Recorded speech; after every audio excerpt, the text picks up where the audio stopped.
ઘણા વર્ષો પહેલાંની આ વાત છે, જ્યારે સૌરાષ્ટ્ર અને ગુજરાતની ધરતી પર ભગવાન શ્રી સ્વામિનારાયણ મહારાજ પોતાના સંતો અને હરિભક્તો સાથે વિચરણ કરી રહ્યા હતા.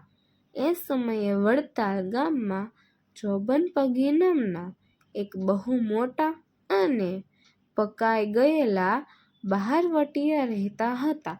તેમનો એટલો ખોફ હતો કે લોકો તેમના નામથી જ ધ્રુજતા. પરંતુ જ્યારે તેઓ મહારાજના સંપર્કમાં આવ્યા ત્યારે મહારાજની દિવ્યતા જોઈને તેમનું હૃદય પરિવર્તન થઈ ગયું. જે હાથમાં ક્યારેય હથિયારો રહેતા તે હાથમાં હવે માળા ફેરવવા લાગ્યા.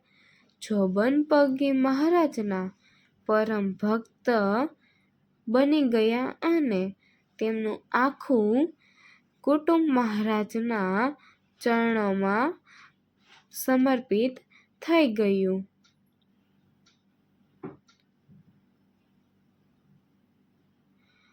એકવાર શ્રીજી મહારાજ વડતાલમાં જોબનપગીના ખેતરમાં પધાર્યા.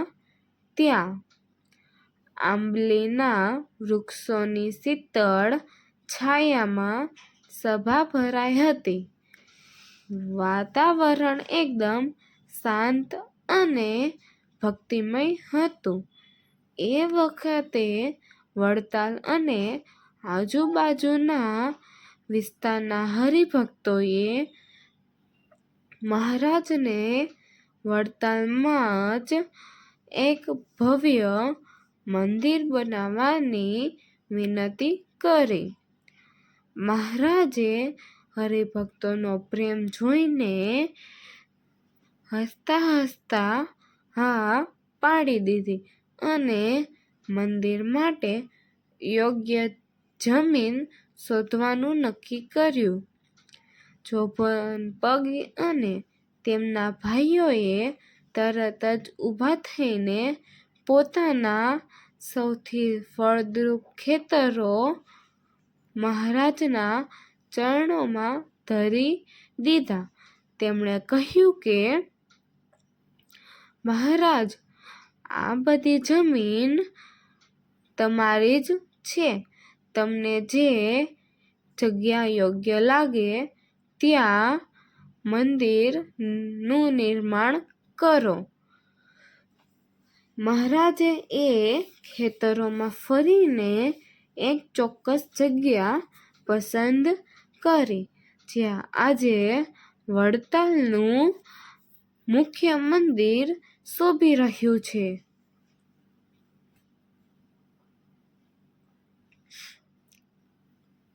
મંદિરનું નિર્માણ કાર્ય શરૂ કરવાનું નક્કી તો થઈ ગયું, પણ એ જમાનામાં આટલું મોટું મંદિર બનાવવું એ કોઈ નાની વાત ન હતી. પથ્થરો લાવવા, કારીગરોની વ્યવસ્થા કરવી અને સૌથી મોટો પડકાર એ હતો કે પથ્થરોને ચોંટાડવા માટે ચૂનો ક્યાંથી લાવવો. એ સમયે વડતાલની આસપાસ ક્યાંય ચૂનાની ખાણ ન હતી. મહારાજે પોતાના પ્રિય સંત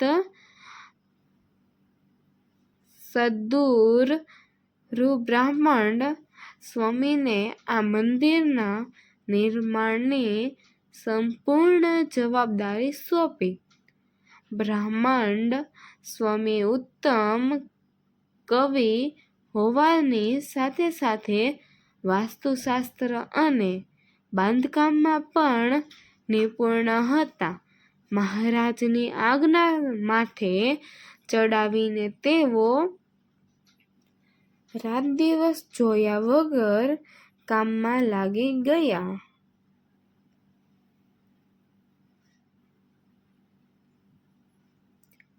ચૂનાની તકલીફ દૂર કરવા માટે એક અદ્ભુત ચમત્કાર થયો. વડતાલ પાસેના એક તળાવમાંથી કુદરતી રીતે જ પુષ્કળ પ્રમાણમાં ચૂનાના કાંકરા મળી આવ્યા. સંતો અને હરિભક્તોએ પોતે મજૂરોની જેમ માથે તગારા ઉપાડીને કામ કરવાનું શરૂ કર્યું.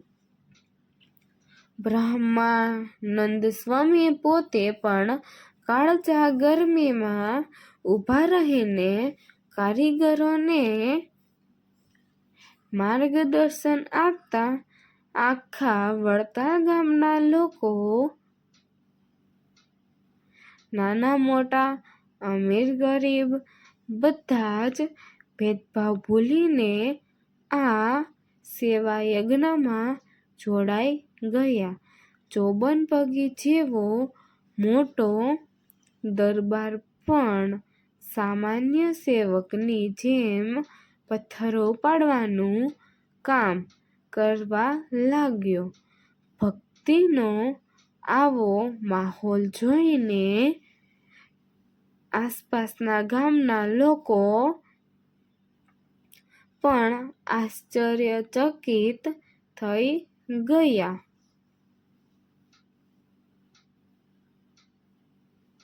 ધીમે ધીમે મંદિરનો આકાર દેખાવા લાગ્યો. બ્રહ્માનંદ સ્વામીએ ખૂબ જ ટૂંકા ગાળામાં નવું શિખરવાળું એક અત્યંત સુંદર અને કલાત્મક મંદિર તૈયાર કરી દીધું. આ એવું અદ્ભુત મંદિર હતું જેની ભવ્યતા આંખો અંજી દે તેવી હતી. મંદિર તૈયાર થઈ ગયા પછી ઈસવીસન 1824ના કારતક સુદ બારસના પવિત્ર દિવસે સ્વામિનારાયણ ભગવાને પોતે આ મંદિરમાં મૂર્તિ પ્રતિષ્ઠા વિધિ કરી. મહારાજે મુખ્ય સિંહાસનમાં લક્ષ્મીનારાયણ દેવની મૂર્તિ પધરાવી. આ સિવાય તેમણે હરિકૃષ્ણ મહારાજ, જે મહારાજનું પોતાનું સ્વરૂપ છે, અને રાધાકૃષ્ણ દેવની મૂર્તિઓની પણ સ્થાપના કરી. કહેવાય છે કે જ્યારે લક્ષ્મીનારાયણ દેવની આરતી થઈ ત્યારે આખું આકાશ જય ઘોષથી ગુંજી ઉઠ્યું હતું અને મહારાજે વચન આપ્યું હતું કે હું આ મૂર્તિઓમાં સદાય પ્રત્યક્ષ બિરાજમાન રહીશ અને અહીં આવતા દરેક ભક્તની મનોકામના પૂર્ણ કરીશ.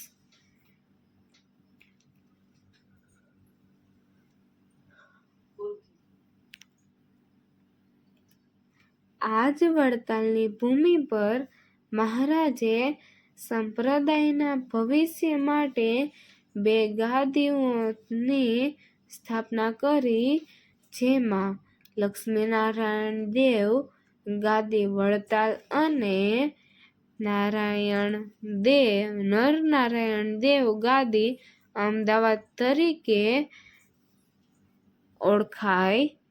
તેમણે પોતાના ભત્રીજાઓને આ ગાદીના આચાર્ય તરીકે નિમ્યા, જેથી સનાતન ધર્મનો પ્રચાર વ્યવસ્થિત રીતે ચાલતો રહે. વડતાલ ધામ એ માત્ર પથ્થરોનું મંદિર નથી, પણ અગણિત સંતોના ત્યાગ, હરિભક્તોની નિસ્વાર્થ સેવા અને સ્વયં ભગવાન શ્રી સ્વામિનારાયણના સંકલ્પોની સાક્ષી પૂરતી એક જીવંત અને પવિત્ર ભૂમિ છે. આજે પણ ત્યાં જતાં જ મનમાં એક અનોખી શાંતિ અને દિવ્યતાનો અનુભવ થાય.